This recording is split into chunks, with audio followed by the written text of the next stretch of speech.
February doesn't look dramatic on paper because February is the month where the town is quietly finishing the trap. You already have the brick jail occupied. You are rushing toward a brand new courthouse, and the same people funding it are the people deciding what order even means. Hey there, how are you doing? My name is Angel, and I like all things that are mysterious, right? Do you know what's mysterious today?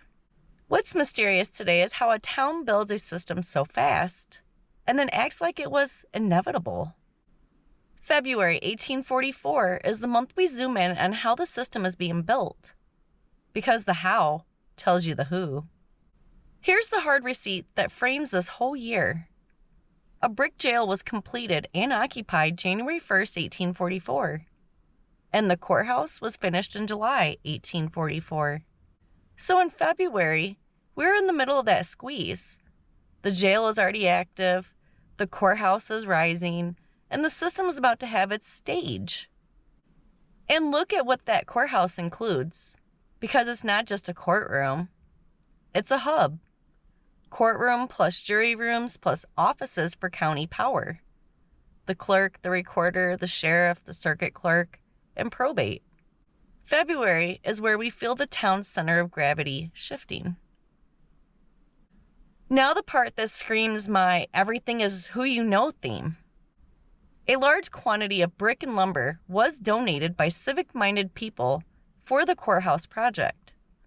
Yet, construction had to wait for finances. And when the buildings finally happen, the record is even louder.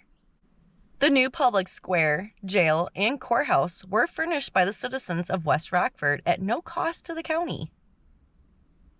So, let's call it what it is. If a small group can gift the entire physical heart of government, they don't just get thanked.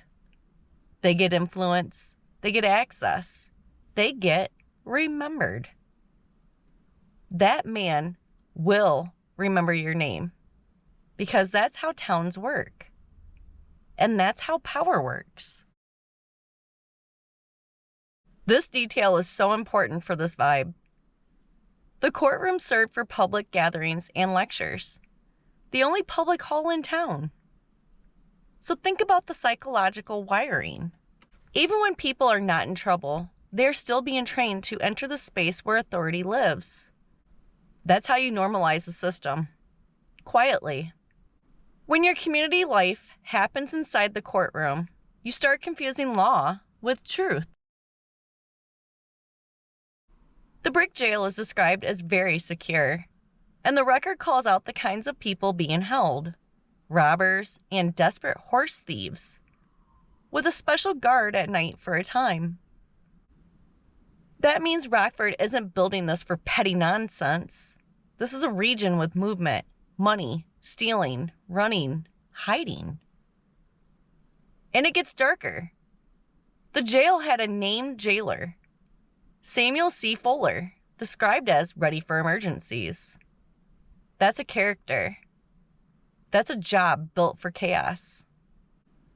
We have a solid receipt that Greenwood Cemetery began in 1844 as a burial site along Kent Creek, on land now associated with the Tinker Swiss Cottage Museum, Railroad Garden, and railroad yards. But that source does not pin an exact month. So for our month-by-month format, we do it like investigators. Sometime in 1844, the dead needed a place, and the city begins what becomes Greenwood along Kent Creek.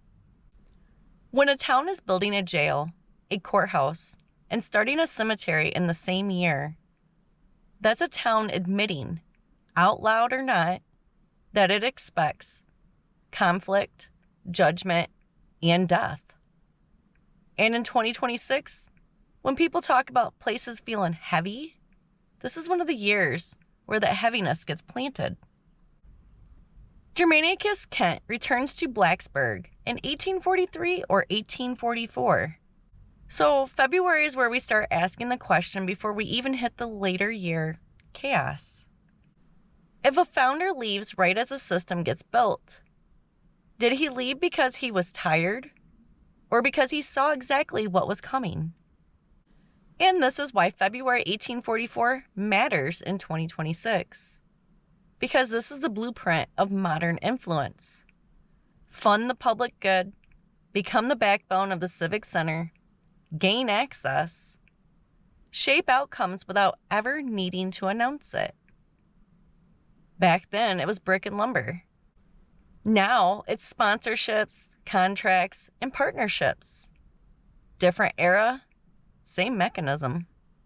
Next script is March 1844, and the vibe shifts hard because the record brings us straight into claim-jumping violence at 12 Mile Grove and how it leads to the first murder indictment story in the county's early crime memory. Bring your red string. And on that note, if you liked this video, go ahead and give me a thumbs up. If you would like to see more videos like this, please subscribe. And as always, I truly appreciate you so much for watching this video. I hope you have a good rest of your day, and I'll see you in the next one. Bye!